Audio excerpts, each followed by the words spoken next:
Good evening, everyone. My name is Dominic Hipol of ESME Philippines, and I will be your host for today. So, before we begin, if any of you at any point during the discussion have any questions regarding the topic, don't hesitate to send them to us by entering it in the comments section of whatever social media platform you're watching this on, and I'll be the one to relay them to our guest speaker. So, good evening again. Hope everyone's doing well. Welcome to the live webinar series of ESME.ph, an e learning marketplace for Filipino professionals where one can develop relevant and in demand skills through masterclasses in different fields of learning. If you want to learn more about us, feel free to visit our page at www.esme.ph. For those who are watching on Facebook or YouTube, feel free to share the link to the stream to the people who you think will be interested or will relate to today's topic. This webinar is in partnership with the ASEAN Youth Organization, an ASEAN approved nonprofit organization that spreads awareness of ASEAN to over 200 million young people in Southeast Asia. Also, this webinar is brought to us by the Rotary and Rotaract Club of Alabang Madrigal Business Park. So, let's get on to our topic for today. Today, we'll be talking about writing your story of success and significance. So, there's this wonderful TED Talk by Sarah Lewis back in March 2014. It says that success can mean that feeling or the tingle of excitement about what you can do, sticking with what matters through hard times, and living a life you can feel proud of in retrospect. But then again, here's the question: how do we achieve success? How can we feel the significance of our being in our daily lives? So, join us in tonight's webinar as we talk more about success, significance, and achieving it through our writing. So, on that note, we're in luck because tonight we'll be joined by Mr. Ryan Fernandez. He is a John Maxwell coach, speaker, and trainer. He is actively involved in leader development for one of the biggest multinational life insurance companies in the Philippines. Prior to leader development, Mr. Ryan also worked in various capacities to develop and implement programs for OFWs and their families. So I won't keep you from him any longer. Let's all welcome Mr. Ryan Fernandez. Thank you, Dominic. Good evening. Good evening, sir. All right, we Right. look forward to hearing from you. I'm excited to do this. Hope you're doing great. Shall we get it on? All right. Well, but before I let you go, Dominic and everyone else working for the ASEAN Youth, let me be one of the first people to greet you a Merry Christmas. So Yeah. we're actually very close to Christmas now, and what a year it has been, right? In fact, we've had a year that's really packed with different experiences and lessons for all of us, and how great it is that just before we go into a new year, a new decade, and definitely a new way of doing things, we have a few days to take a breather, um, uh, and for every breath that we take in also some memories, right? Mhm. Good memories that we have about Christmas and everything. Um, also Christmas is a perfect excuse for more dessert for all of us now. So that's something that'll help us manage our stress better, I guess, right? And speaking of memories, one of the things that I really like about Christmas is all the good memories that we've had. As a kid, I really look forward to Christmas because, all the games, all the activities, all the gifts, of course, getting together with all the cousins and family whom I haven't seen for so long.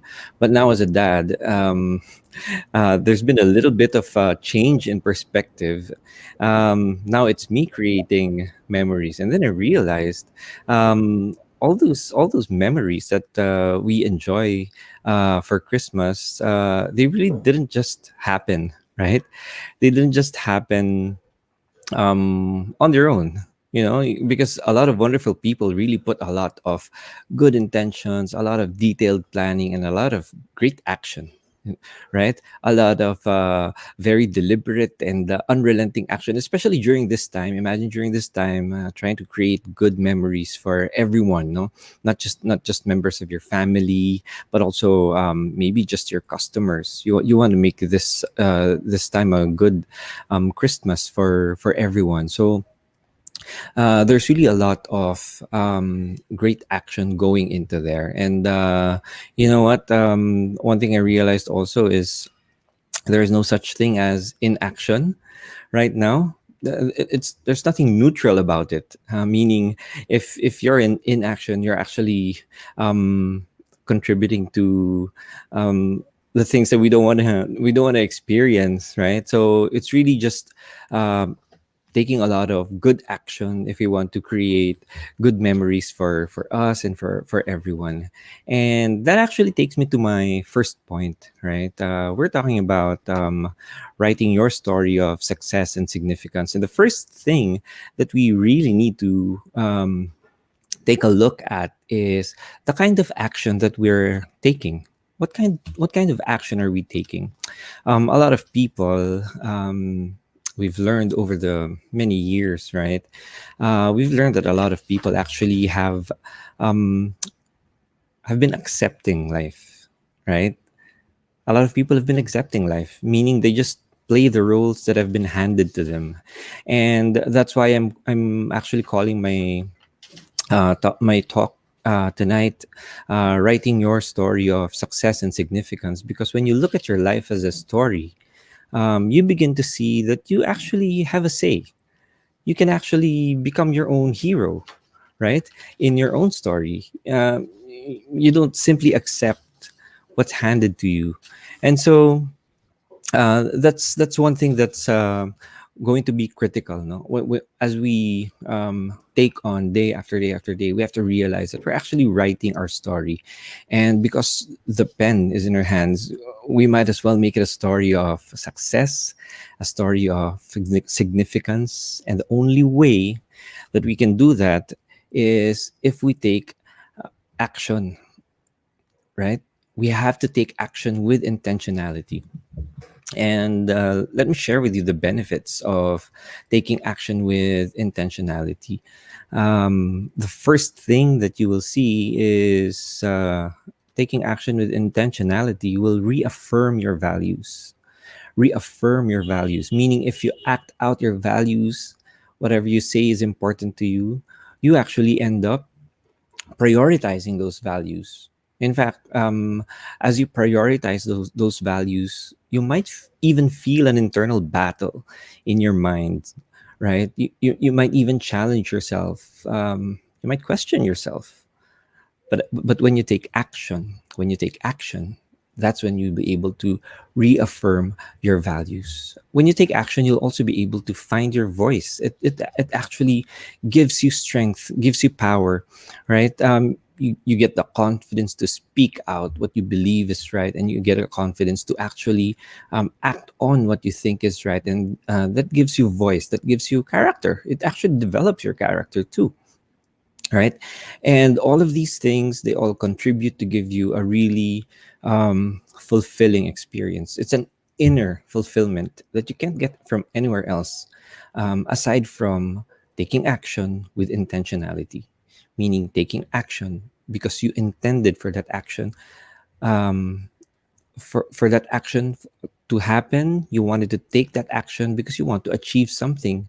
And this actually reminds me of a story that happened in India.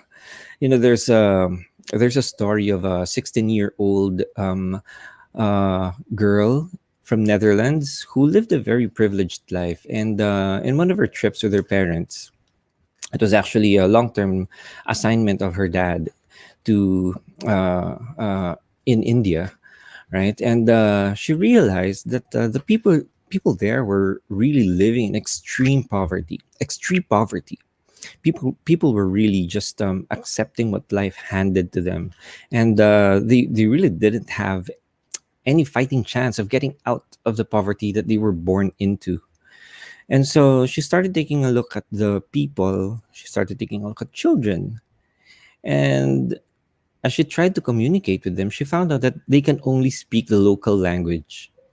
And she thought to herself, if these children only learn how to speak English, more opportunities will be open to them. And when more opportunities are open to them, then they can get out of the poverty that they were born into. So she started looking for um, an English teacher. She started looking for an English teacher that she can pay. She can pay because the schools in that place in India did not have the budget for an English teacher. But she said she wanted to give an English teacher to that school. So she looked for an English teacher. She found one.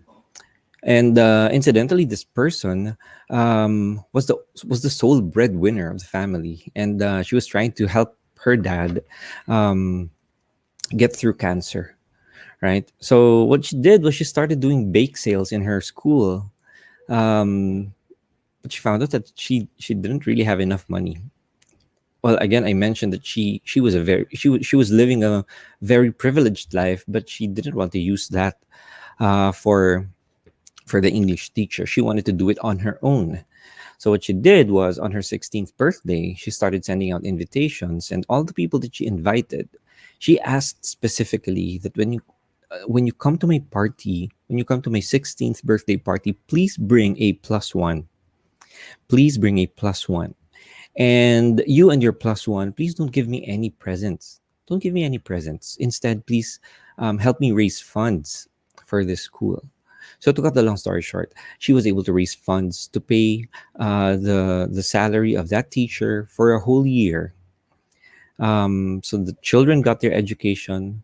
The teacher was paid for a whole year, and the teacher was able to help her dad get the cancer treatment that she needed, and she even had some extra budget for books. No, so that's all because she acted with intentionality. She acted with intentionality. Her goal was clear. She acted. She took action. She really took action, right? And the experience really changed her. The experience really changed her. She was 16 when it happened, and after that, she said India was such a big influence in my life. I love the country, I love the people, and what she wants to do now is before she turns 18, she wants to build a school in Mumbai. Now, do you think she will be successful in her endeavor? Of course, she will, because she had already tasted initial success. She started with a simple goal of providing an English teacher in a school that couldn't afford an English teacher. She started with what she had, not with what her parents had. She started with what she had, and I think that's what we will call believing big, but starting small. Believing big, but starting small. You know, a lot of people think that for them to be able to do something of significance, for them to be able to make a difference, they have to be popular or wealthy, or they have to be accomplished. They have to have professions, network, etc. But that's not really the case. What people really need to do is number one, start where they are. Start where they are. Look at the people around you and start to think, what are the areas of significance that you can act in? Are there people who will benefit from help that only you can provide? Right? And I say only you because the second thing here is you have to start with your one thing.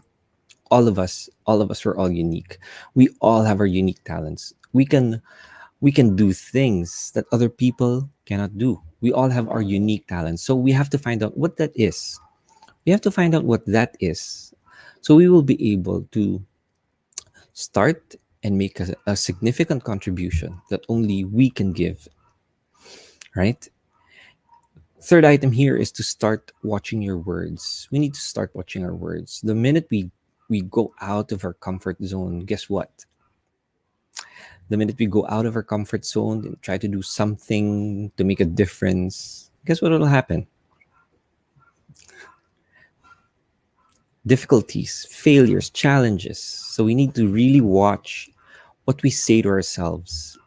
We need to really watch what we say to ourselves, because whatever we say to ourselves, we of course will believe, right? So we need to be our biggest cheerleader. What we tell ourselves should be louder, more impactful than whatever anyone else in the outside world tells us. And then we start by making small changes. We start by making small changes.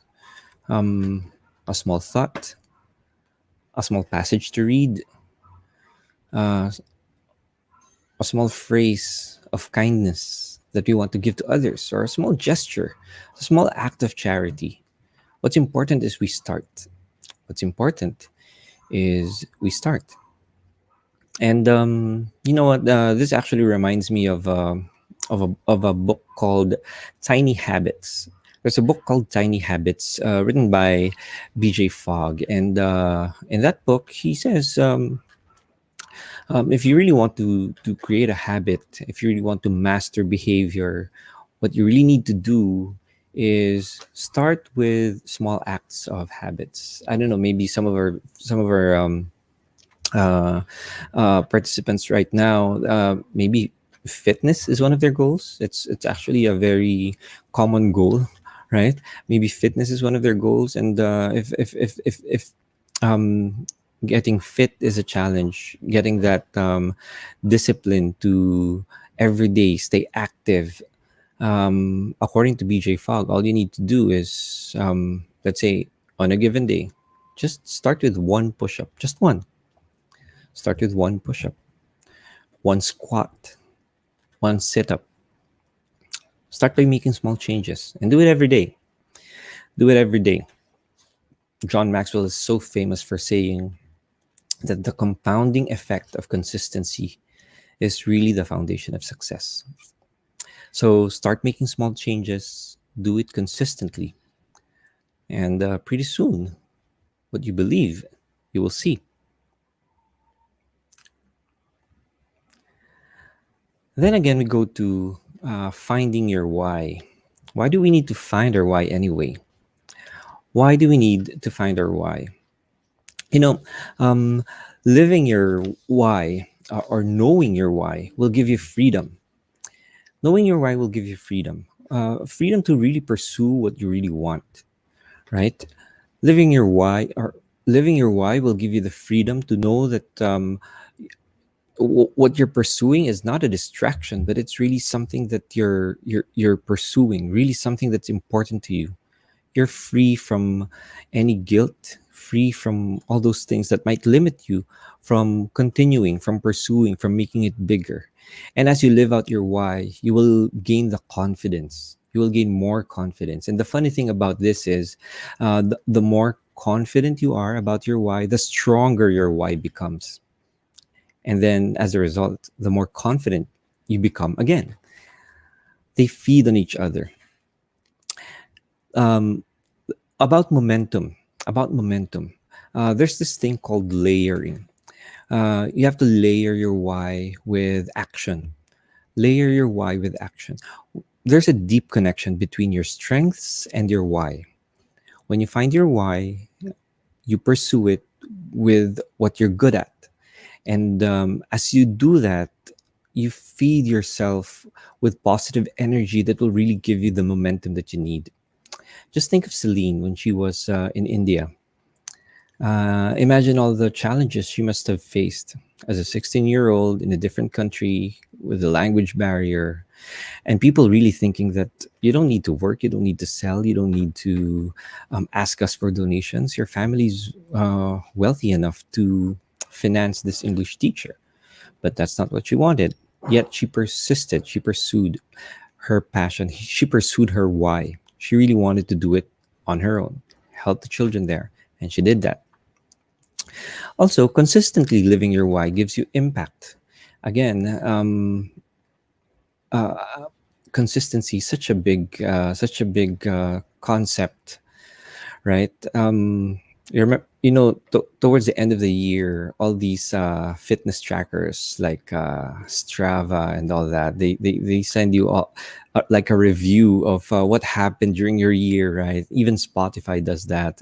Anyway, I'm using Strava, and the funny thing is, I got this report that this year I was able to run like 495 kilometers. And I said to myself, wow, such a big achievement. I said to myself, right? Like, meaning in a day, I do more than 1 kilometer, right? But when you think about it, it's actually not something I'm proud of, because what happens for me is I do it for 3 weeks in a row, and then I stop for 3 weeks in a row. And I do it again 3 weeks in a row. So imagine there's no consistency there, and the impact, as you will see, is really low, right? So consistency, you consistently live your why, and then you will make an impact. And then again, we go to longevity. Knowing your why will give you longevity. How is this so? Because as you pursue significance, as you pursue success, you will definitely be facing a lot of challenges, and knowing your why will give you the strength to keep going. Knowing your why will really propel you to just keep going despite the difficulties, despite the challenges. And you know what? In I guess not just in the Philippines, but in any other country, there's one profession that stands out, where you will see all the members of that profession as having a really clear, compelling why, and that is in the field of education. Teachers have very compelling whys. Teachers have very compelling whys. Um, well, the task is difficult. The reward is less rewarding than probably some corporate jobs or some business enterprise. And yet, these teachers continue to persist because their why is very clear, their why is very compelling. And what a gift for everyone if we have such great teachers. Like William Ward says here, the great teacher inspires. The great teacher inspires. And we have so many examples of great teachers, not just here in the Philippines, all over the world. And one such story comes to mind as we talk about the next topic, which is putting others first. Like, how do you teach kindergarten level students to put others first? Quite a challenge. Quite a challenge. And there's this great teacher who had a wonderful idea on how to do this. So she brings to school a bag of balls, puts it in an inflatable pool, and all those balls, they have the names of the students. So one ball has the name of one of her students. The other ball has names of the other students, and she calls her students and tells them, "Okay, kids, all these balls have your names, and I want you to look for your name. You have 2 minutes." Blows a whistle, and all the kids go, "Wow!" Go running, etc., etc. Right. After 2 minutes, she blows the whistle again, and only a handful, like three or five, go to the teacher with a ball bearing their names. And then the teacher says, "Okay, this time let's change the rules a bit. Let's change the rules a bit. When you go to the pool of balls, pick up the ball right next to you, and when you see a name, look for your classmate. Look for your classmate whose name is written on the ball, and you give that to your classmate. And let's see how fast you'll be able to all find your own balls." And so the class is ready. Teacher blows the whistle. In 30 seconds, all her students um, go to the teacher, and they tell her, "Teacher, we have our own ball." So imagine the great impact that the exercise, this teacher gave to the students. I hope the students always remember that lesson. When you put others first, you will also be successful on your own terms. When you put others first, you will also be successful in your own terms. I think Zig Ziglar says it differently. When you help enough people achieve their own goals, uh, all those other people will help you achieve success also. Right. So that's putting others first. The next item that I want to share with you is about adding value to others. Adding value to others. So it's not just enough to put others first. We have to consciously add value to others. And as we try to add value to others, we need to ask ourselves these questions. What have I been given? We're talking about accomplishments, experiences, resources. What do you have that will enable you to give to others? And sometimes you see even sad experiences can enable you to be of value to other people. So we need to take stock of everything, right? Again, like I said, accomplishments, resources, experiences. What have you been given? Will these things enable you to add value to others? Next question is, what do I have to give? Of all the things that you've been given, what can be a good source of value that you will give to others? What can be a good source of value that you can give to others?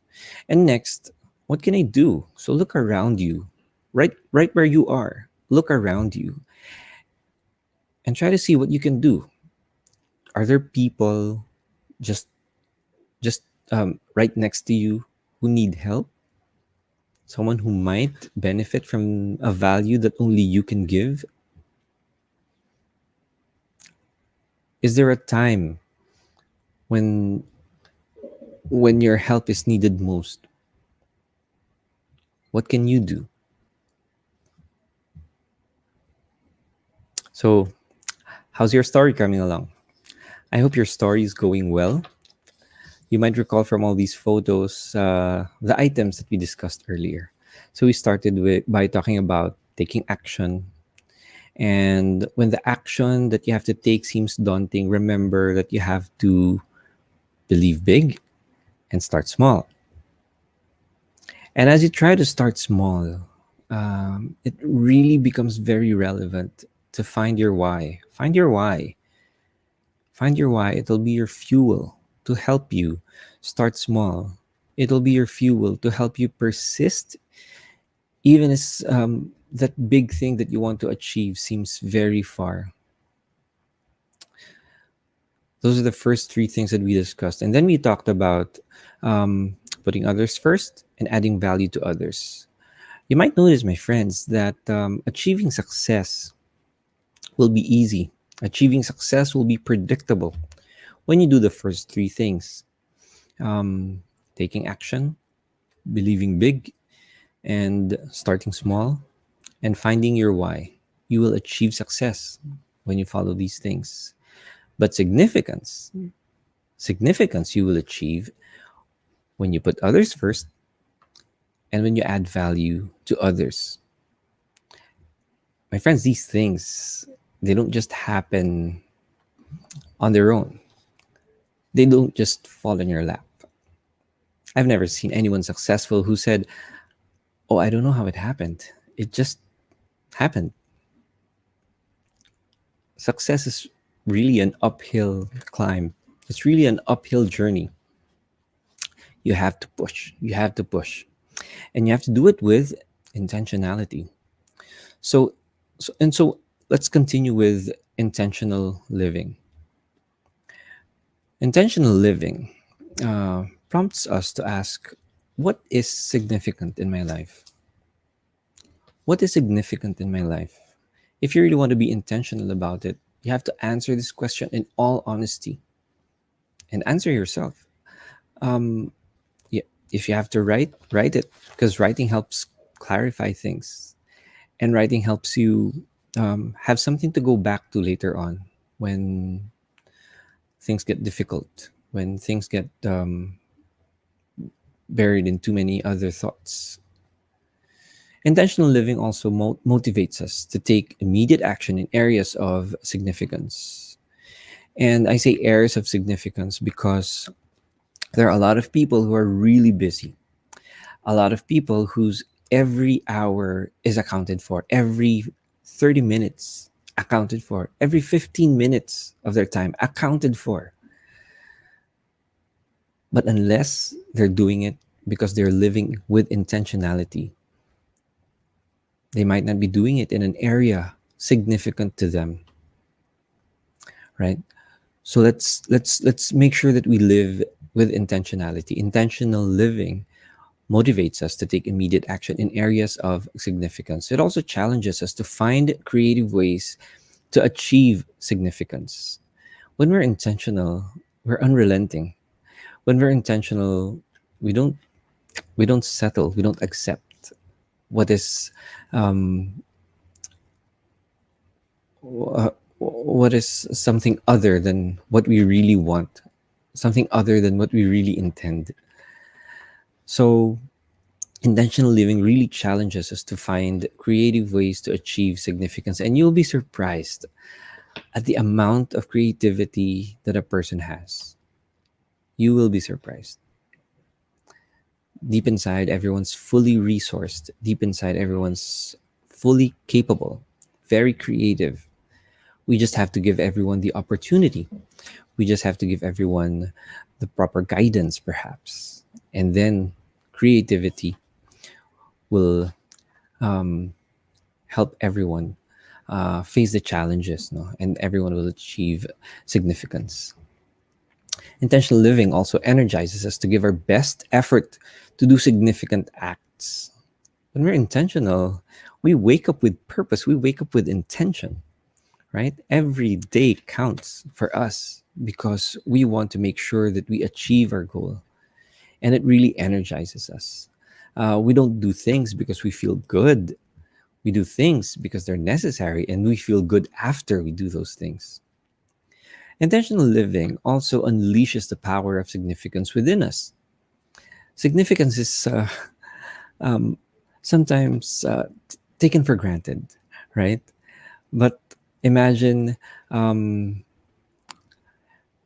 if people did not really pursue significance, we will probably all be living in silos. There will be no inventions for the service of others. There will be no associations, right? Significance, as I said earlier, success is probably something that we achieve for ourselves, and significance is something that we achieve for others, right? So, intentional living also inspires us to make every day count. Oh, I'm reminded of a great basketball coach uh, who really makes sure that every minute of practice is accounted for. He makes sure that every day counts. And you know what? When he sees one of his basketball players slacking, like not running as fast as he could, not jumping as fast as he could, not defending the basket as often as he should, he asks that player. He says, "I noticed that you're not giving your 100% today. What's going on? What's going on in your head? Maybe you're giving 60% today and thinking tomorrow you'll be giving 140%." And he goes on to tell that player, the truth is we can only give as much as 100% of ourselves every day. We can only give as much as 100% of ourselves every day. And if we're doing 60% of our capacity today, we lose that chance to perform the 40% that we did not perform. We will never be able to recover it. And if we continue to perform at less than 100% of our capacity, we start to deteriorate in whatever craft or whatever skill, whatever profession that we might be involved in. That's how it is. If we give less than 100% of ourselves in any given day, we will never be able to recover that. So we have to make every day count. And of course, intentional living encourages us to finish well. It's not over till it's over. We finish well. We don't uh, we don't let the ending drag us down, because how we stand in the end defines us. How we stand in the end is how we will be remembered. And there's something else that intentional living will help us with, and it's this: intentional living will help us have a sense of anticipation every day.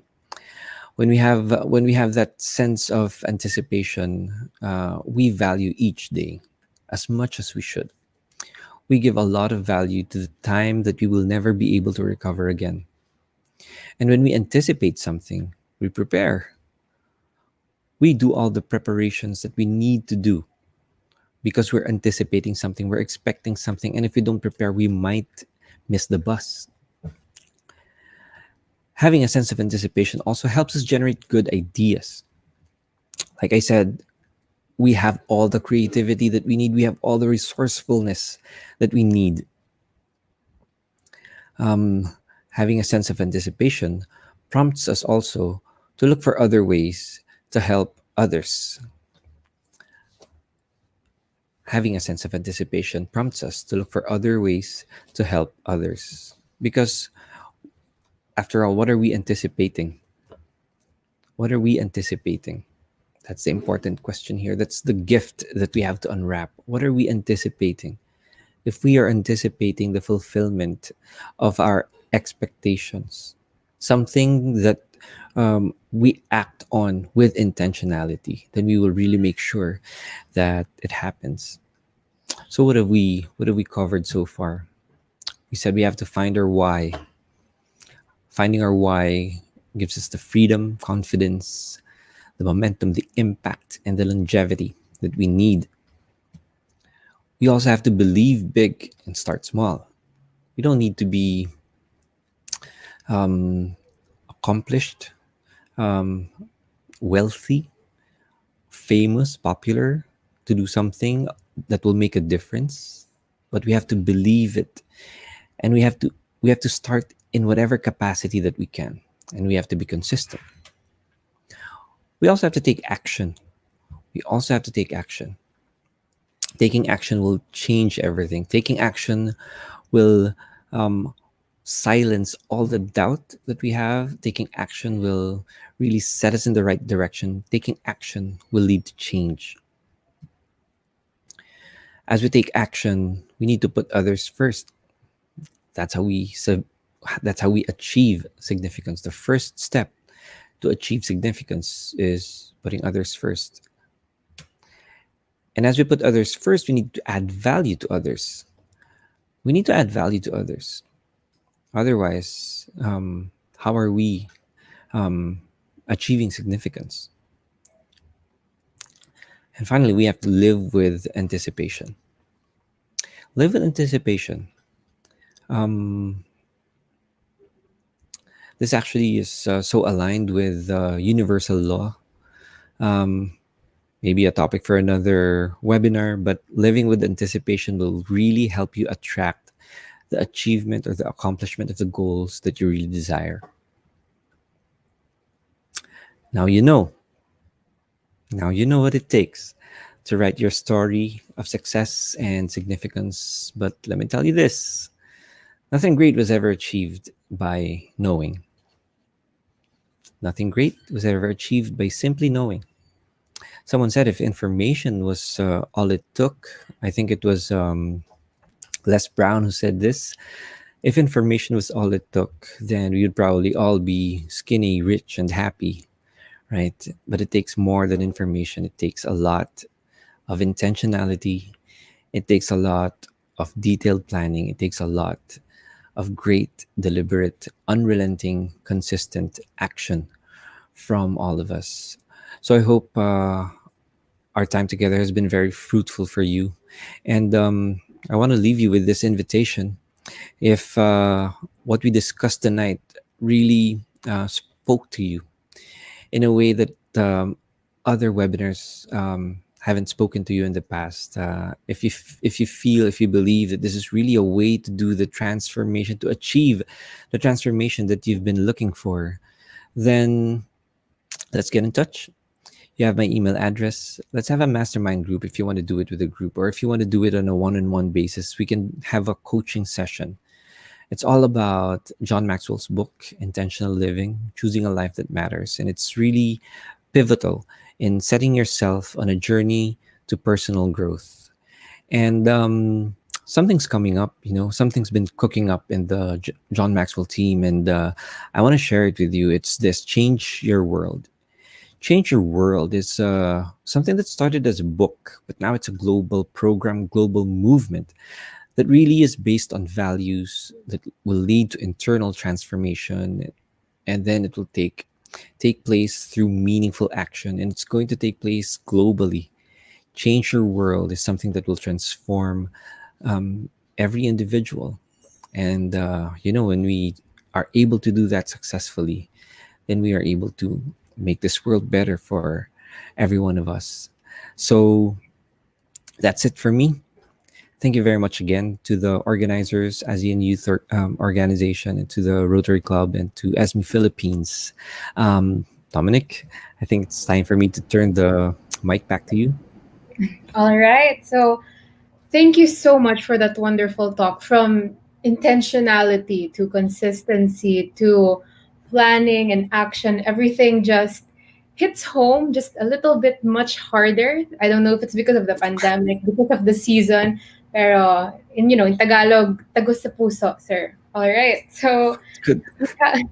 we have a bunch of questions prepared, since we want to take advantage and pick your brain just a bit more about a few things. So our first question actually is, with the rise of, like groups such as John Maxwell, and then the innovation of the TED Talk, there's always people seeking success, always seeking significance. It's been years and years, decades, pero this topic is still so relevant, no matter your age, no matter your demographic. So why do you think so? Why is this topic, first of all, why did you decide to tackle it? And why is it still having continued relevance in our society today? Well, there's this thing called the law of vibration, and basically what that law says is that if you're not growing, you're actually um, deteriorating, or you're dying, right?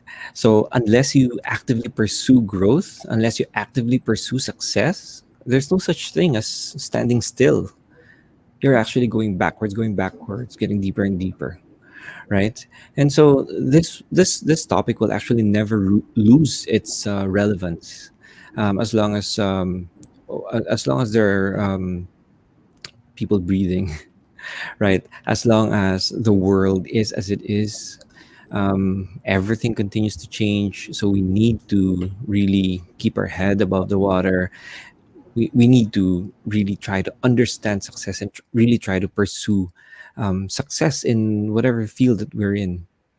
And after achieving success, we are really wired to look for that next mountain that we want to climb, and after that, the next one. Right. So there's no such thing as a standstill. The minute you stop, you're actually falling backwards. Mhm. All right. Yeah. Absolutely agree. So the next one is, I kind of preluded to it na, no?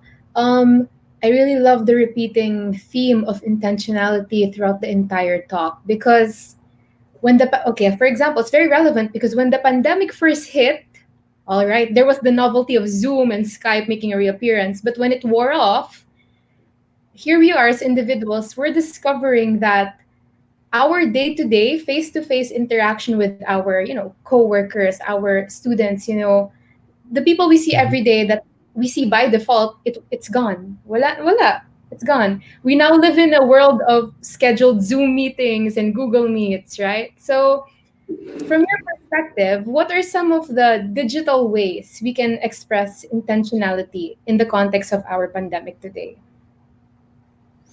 Oh, digital ways to express intentionality. Did I get it Mhm. correctly? Yes, sir. Well, first, I guess we need to be intentional about our on screen time and our off Mhm. screen time, right? Um, in very much in very much the same level that being on screen helps us, being off screen also helps us. So that's the first thing. No? We have to be very intentional about it. Second, we need to be intentional about what uh, the message that we send whenever we're online, Zoom, or maybe even simple social media posts, etc. Because in the world, the way the world runs right now, when we don't say anything, we're saying something, Yeah. right? And when we say something that's not really aligned with uh, not really aligned with what will bring everyone up, it's actually something that will bring people down. So we have to be very responsible. We have to be intentional. When we have to decide who we want to be online, we have to decide who we want to be offline, and that decision cannot be based on what's trendy, or it cannot be based on the opinions of others. It has to really come from us. Has to really come from us. Yeah. Absolutely. So, follow up question, and still in line with intentionality. You mentioned that our finding out why it's so important. But then it's also one of the first steps, not to doing something. You have to know why you want to do it, because that's kind Right. of going to sustain you throughout your journey. Right. So in general, there's like two people. There's this one person who is, I don't know why, I don't have purpose, wala, I don't know. And then there's also a type of person that's like, I want to do this for this, I want to do this, I want to do that, I want to help, I want to give, ganyan. So in both of those people, there's still a grasping for a sense of purpose, no? So what kind of advice can you give to those who feel lost or are seeking purpose? Their why. Well, if you're lost or seeking purpose, I think I covered this earlier. The best thing to do is really start where you are. Mhm. Look at the person next to you. What does he need? Right? Person to your left, person to your right. What does that person need? How can you add value to that person? And as you do that, you actually find your purpose. Um, because when you do that, you actually start taking action. And again, when you start taking action, you'll be challenging yourself. You'll be asking yourself, what are the things that are important to me? What are my principles? What are my values? Mhm. Right? So it really starts by if you're lost, if you feel you don't have purpose, then go back to the very reason that we were created in the first place. We were created to be in community with other people, Mhm. right? So look at the person next to you and try to find out what that person needs, and there you will find your purpose eventually. All right. Yeah. Yeah. Okay. So our next question. You also mentioned the Change Your World, no? It's a global movement by the Right. John Maxwell Company, and it uses values to bring meaningful transformation across the globe. So, to our, to our watchers who, okay, so they have the why, they have the values. Now they want to know how to concretely manifest this into their actions, their words. So, what's the, it to action? What do you think is the first step or a word of advice regarding values? Okay, we're many people have been saying this, and I totally agree. We're all creatures of habit, correct? We are what we repeatedly do, and so if you want to be part of Change Your World, one thing that you can do is actually, well, the global launch will be sorry, on January 26th, so we have a bit of time to cover, right? But please do send me an email. As an accredited facilitator for Change Your World, what I will do is organize what we call transformation tables. So there will be transformation tables of not more than six participants each. And what we do in those transformation tables is we discuss values. We discuss values. What's important to you? What's important to you? What's important to everyone individually? And as we do that, we're able to concretize the values that each person would want to have for himself. I mean, um, there's no like rule that each person must have this value and each person must have that value. We can all give different levels of importance to any item that we're facing, no? Like any concern, any person. We have that freedom. What matters is we're able to really live according to those values, because when we have values, when we tell ourselves that that we value a certain thing, that we or that let's just say music. If I say that oh, I love music, but I don't listen to music, I don't appreciate music, and I don't create music, then I won't be happy. If I say I value um, physical activity or physical wellness, but I don't eat right and I don't stay active, I won't be happy. So it's all about bringing to the surface what's really important to you, what's your value. And then after forming those transformation tables, we move the participants to what we call action tables. And in those action tables, that's where we see the transformation really come to life, right? So it's really a big global movement, but it's unlike some big movement. This is designed to really touch each person individually on an individual level, Mhm. right? All right. So we have that to look forward to. January, right, sir? January. January 26th, Okay. So we still have time. Everyone sign up. It's a good right? thing. Okay. So I think actually you're a good example of that. When we talk about values, you're a good example of that. You've had a background in the life insurance industry, right? Actually, not the background. You're currently in the life insurance industry, leader development. You've worked with OFWs for more than a decade. So since our audience consists of a variety of professions, students, you personally, how have you found your different professional experiences, and how has it collaborated with you being a speaker and a trainer? Oh well, actually, in any field, in any field, the one thing that everyone should really try to get involved in is communication. Would you agree? In any field that we're in, we should really prioritize communication. So it's really something that I started to work on even before I got out of college. So um, um, something I really got involved in. Like meaning at first it was written communication, and then later on it became spoken communication, and then later on we tried to create stuff and communicate the benefits of programs that we're trying to do.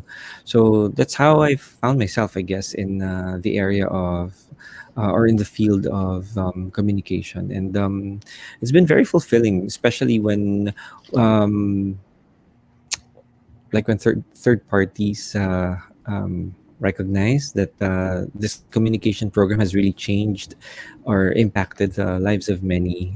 That's really where we find the validation of all the work that we try to do. Yeah. All right. Mm. So actually, can I mention, you asked if I agree, and as a communication student, sir, you can bet I definitely 100% I agree. Good. Yeah. So actually, this is our last question. So after hearing all of that, no, that very insightful, that wonderful talk, any final messages to any watchers or to any viewers na talagang they're having a hard time achieving their goal? Any words of advice for these people? Oh, achieving goals. Mm-hmm. Yeah. We've come to learn there's actually a difference between setting goals or goal setting and achieving goals, or yeah, goal achieving if you may. Goal setting goal setting is like an intellectual function, right? So Well, a lot of people, they use their intellectual faculties of reasoning or logic, and that's what they use when they set goals. But really, the intellectual faculties that they need to use when they set goals are their imagination, their intuition, right? Those are the things that will help them set really compelling goals, goals that will really inspire them, goals that will really move them to action, you know, and the goals that will really transform them, change their lives, right? So those are the intellectual faculties that they need to use when they set goals. Goal achieving, on the other hand, or achieving goals, you can probably tell it's not an intellectual process. It's it's actually what people call a lawful process, meaning it follows certain laws, like universal laws. For example, I don't know if you believe this or not, let's say, sorry, Dominic, if I may ask a little bit of a personal question. What's one goal that you want to achieve right now? All right. Well, an immediate goal is definitely getting a diploma, finishing school, finishing strong. That. Getting a diploma, and not just getting a diploma, finishing strong, right? With flying colors. Mhm. Mhm. Right. So, you know what, Dominic? You already have it. You already have it. Uh, what has to happen is for you to work on yourself so that you will be in a position to receive it. Mm. Mhm. So there's a universal law that we have to follow, that we have to be a certain we have to be a certain state, a certain kind of person to be able to achieve your goal, to receive your diploma, right? So in other words, you don't have to get the diploma, because when you think about it, getting the diploma is not the goal in itself. Am I right? Mm. Getting the diploma is something that you want to achieve because you want to achieve something higher. Am I correct? Right? Absolutely. So when you try to pursue that goal of getting the diploma, what you actually need to do is fashion yourself, work on yourself, so that you can say that you've earned that diploma. And when you've earned that diploma, you're actually prepared already for the next mountain that you're going to climb. That's how goal achieving works. Mhm.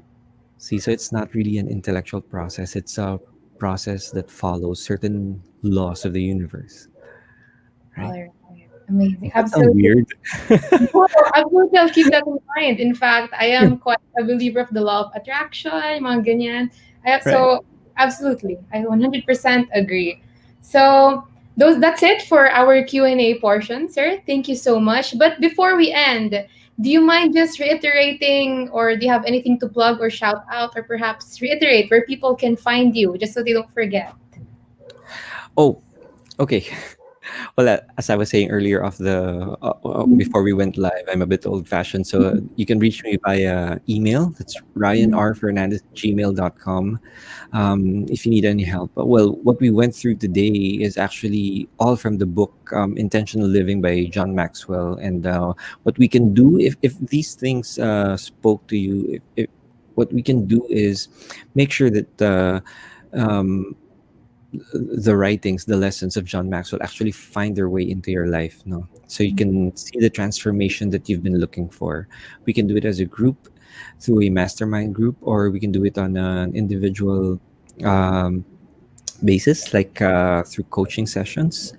And you can also contact me via the same email address for inquiries about the Change Your World global movement that's coming up on January 26th of next year. So, so there it is. It's been a great privilege, Dominic, and thank you very much to you and to all your colleagues in the ASEAN Youth Organization, ESME Philippines, and the Rotaract. Thank you very much. All right. Likewise, sir, thank you so much. From all of us here at the ASEAN, all our partners, we would like to extend our gratitude to Mr. Ryan Fernandez for his time, insight, and very intentional talk. All right. So for everyone who attended this webinar, all of you can get a digital certificate of attendance actually as a token for your time. So for sure you'll want to get yours. If so, just head on to our website at www.esme.ph or click on the link that we provided in the comments section below. Just make your own account, navigate to the title of the webinar or type it in the search bar, and then that's it. You're on your way to getting your digital certificate. So I would also like to invite everyone who wants to learn more and increase their knowledge and skills to visit our website. Again, I will repeat www.esme.ph. We offer a wide range of masterclass courses, some coming up in 2021, so look out. So those of which you can enroll in based on whatever is relevant to your passion, your career, and your interests. So that's it for tonight. All right. Once again, this has been Dominique Hipol of ESME Philippines. It's been an absolute pleasure hosting your learning for today. We thank you for your time. Stay safe, stay healthy, advance happy holidays, and we hope to see you again next time. Thank you.